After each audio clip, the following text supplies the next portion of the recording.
इस महान कार्यक्रम के आयोजक गण, आगंतुक अतिथिगण एवं धर्म प्रेमी सज्जनों,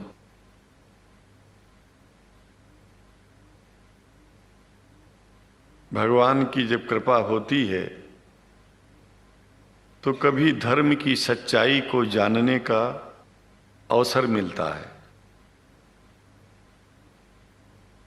मुसलमानों के बीच में लगातार कई वर्षों से हम जा रहे हैं और भारतवर्ष में एक नई प्रथा का प्रारंभ किया मैंने कि जब जगत गुरु शंकराचार्य भी मुसलमानों के बीच में जाकर के उनके प्रेम को समझ सके और इस्लाम की सच्चाई को जान करके इस्लाम को सारी दुनिया में एक इंसानियत का सबसे बड़ा पाठ सिखाने वाला धर्म मानने के लिए लोगों को समझावे।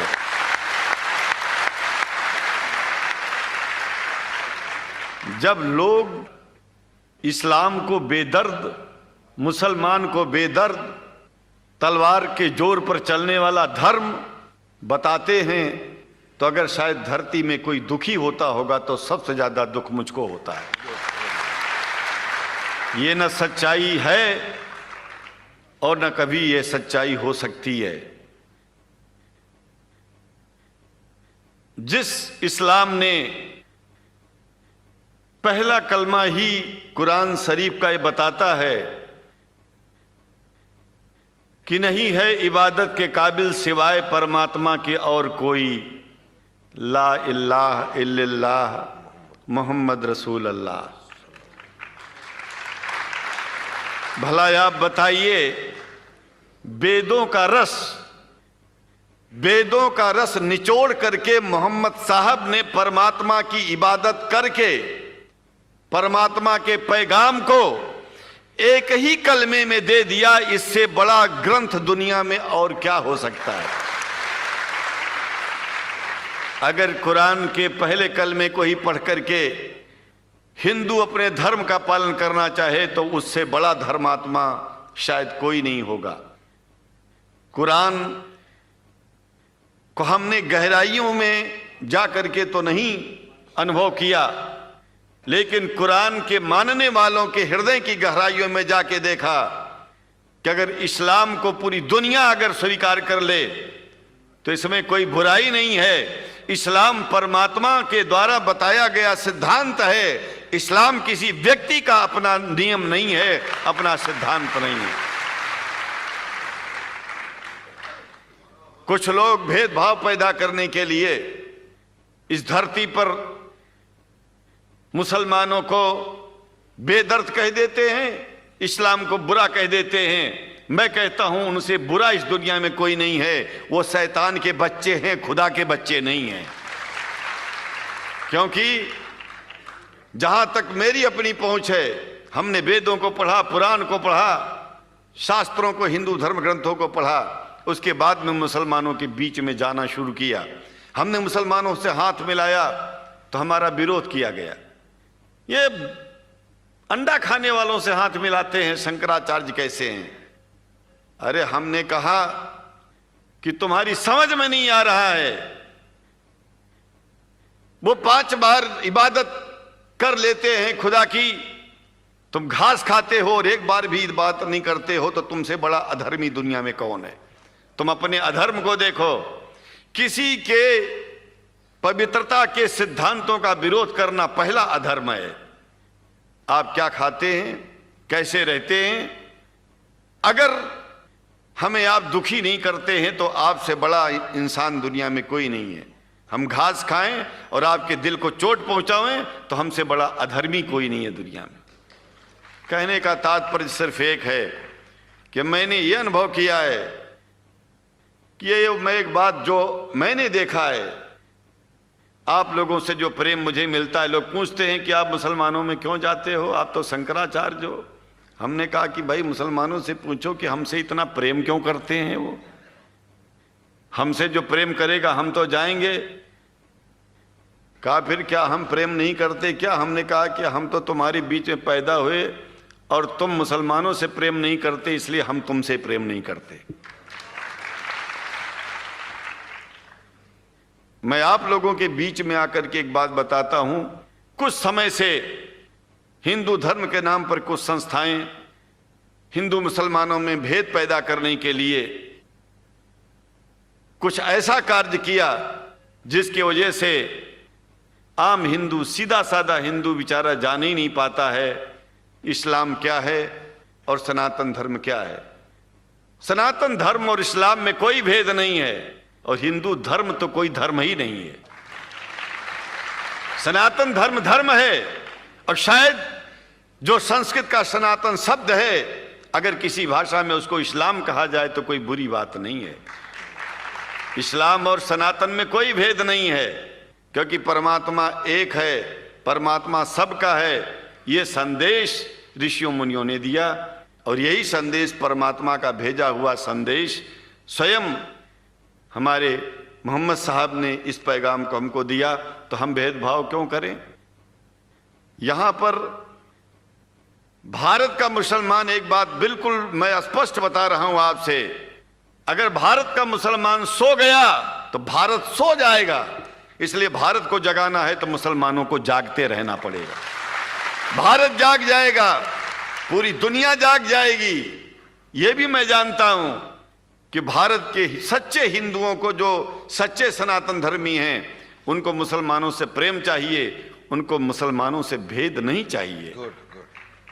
अगर कोई अच्छा हिंदू है, सच्चा हिंदू अपने को कहता है, तो पहले तो सनातन धर्म को मानता हो।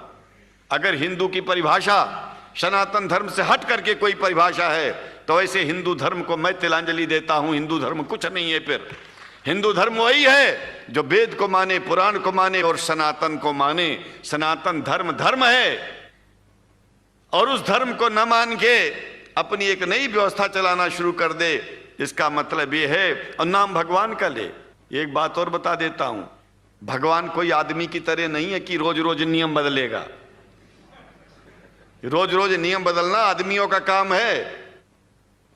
हमारे पूर्व प्रधानमंत्री साहब, मुझे दुख होता है कभी कभी, यद्यपि लोग ये न समझ बैठे कि मैं उनका विरोधी हूं। विरोधी नहीं हूं, लेकिन उनको खुद सनातन धर्म की परिभाषा नहीं आती है। विदेश में जाकर के हिंदू धर्म की गलत परिभाषा कर दी है।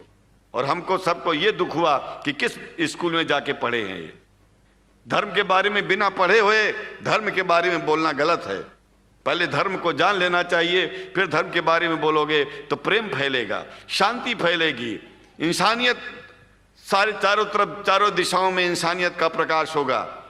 और मैं तो कहता हूं कि अगर शंकराचार्य लोग सब मिलकर के इस विचार में स्थित हो जाएं कि सनातन धर्म वो धर्म है जो इस्लाम से अलग नहीं, इस्लाम वो धर्म है जो सनातन से अलग नहीं, और जो भेद पैदा होता है या राजनीति में होता है, साम दाम दंड भेद, ये राजनीति में है, धर्म में नहीं है। धर्म में है एको ब्रह्म द्वितीयो नास्ति, एकमेव द्वितीयम ब्रह्म ला इलाहा इल्लल्लाह। ये धर्म कहता है, ये धर्म की बात है।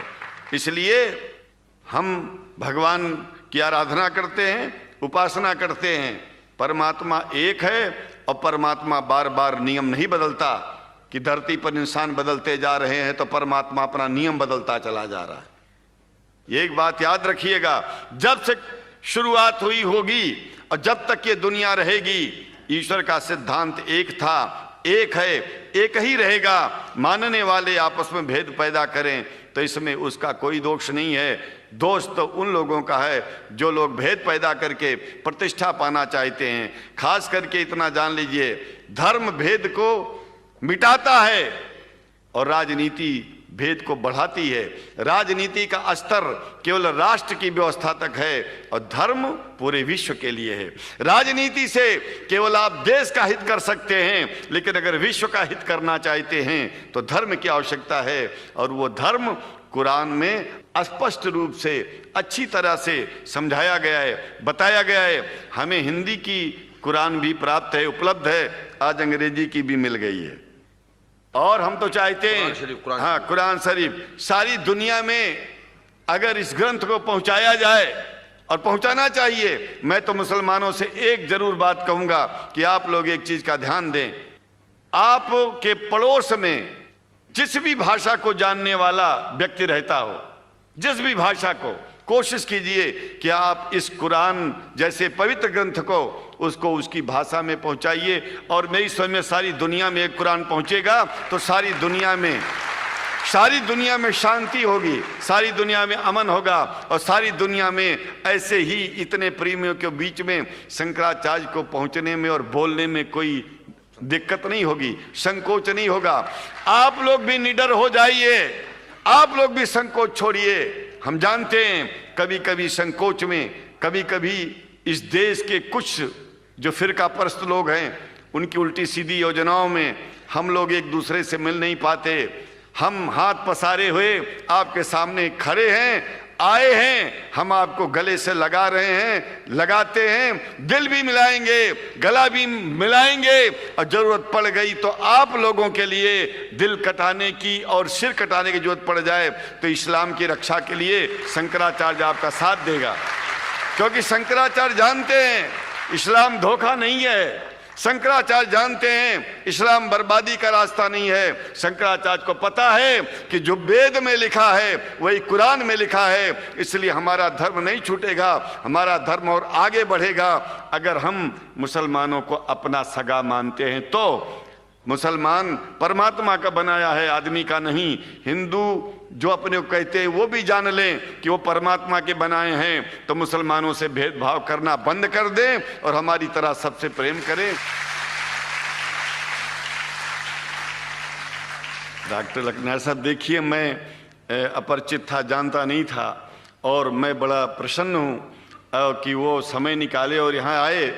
उनको तो मैं धन्यवाद क्या दूं, मैं तो ये चाहूँगा कि परमात्मा उनको शक्ति दे कि हम लोगों को सबको ऐसे ही सुंदर दिव्य बड़ी सभाओं में संबोधित करते हुए और हम लोगों के ऊपर वो स्वयं कृपा बनाए रखें और हम उनके साथ रहेंगे, जहाँ भी जरूरत होगी सदा जीवन में उनका साथ देते रहेंगे। इन्हीं शब्दों के साथ जीवन में अब जब भी याद करेंगे, जब तक मेरा शरीर है हम आपकी सभाओं में आते रहेंगे। ओम शांति ही शांति ही शांति। शुक्रिया, और अल्लाह ताला शंकराचार्य जी को हिदायत फरमाए।